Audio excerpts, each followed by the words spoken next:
আয়াত ১৪ যুয়্যিনা লিন-নাসি হুব্বুশ শাহওয়াতি মিনান নিসাই ওয়াল বানিনা ওয়াল কনাতিরিল মুকানতারাতি মিনায-যাহাবি ওয়াল ফিদ্দাতি ওয়াল খাইলিল মুসাওয়ামাতি ওয়াল আনআমি ওয়াল হারথি যালিকা মাতাউল হায়াতিদ দুনিয়া ওয়াল্লাহু ইনদাহু হুসনুল মাআব।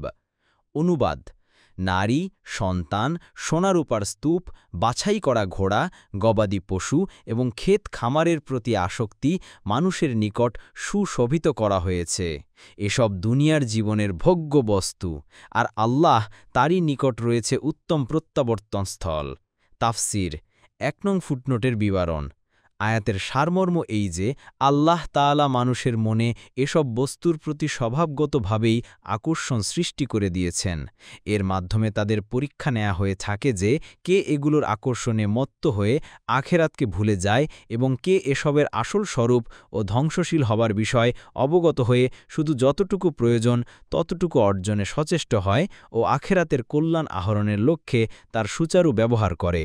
আল্লাহ তাআলা যেসব বস্তুকে মানুষের দৃষ্টিতে সুশোভিত করে দিয়েছেন, শরীয়ত অনুযায়ী সেগুলো পরিমিত উপার্জন করলে এবং যতটুকু প্রয়োজন ততটুকু সঞ্চয় করলে দুনিয়া ও আখেরাতের কামিয়াবি হাসিল হবে। পক্ষান্তরে অবৈধ পন্থায় সেগুলো ব্যবহার করলে অথবা বৈধ পন্থাই হলেও এগুলোতে মাত্রাতিরিক্ত নিমজ্জিত হয়ে আখেরাত বিস্মৃত হয়ে গেলে ধ্বংস অনিবার্য হয়ে পড়বে। সাআদী: অর্থাৎ এসব হচ্ছে পার্থিব জীবনে ব্যবহার করার জন্য, মন বসানোর জন্য নয়। আর আল্লাহ তারই নিকট রয়েছে উত্তম ঠিকানা, সেখানে চিরকাল থাকতে হবে এবং যার নেয়ামত ধ্বংস হবে না, হ্রাসও হবে না। আখেরাতে আল্লাহ তাআলা মুমিনের জন্য যে নেয়ামত রেখেছেন তার তুলনা দুনিয়ার জীবনের সামগ্রীসমূহের কোনো কিছু দিয়েই দেয়া যায় না। রাসূলুল্লাহ সাল্লাল্লাহু আলাইহি ওয়াসাল্লাম বলেছেন, দুনিয়া অভিশপ্ত এবং যা কিছু এতে আছে তা অভিশপ্ত। তবে যা আল্লাহর জিক্র বা স্মরণে করা হয় ও তার সাথে সম্পৃক্ত হয় এবং দ্বীনি জ্ঞানে আলেম ও দ্বীনি জ্ঞান অর্জনকারী। তিরমিজি 2322, ইবন মাজাহ 4112।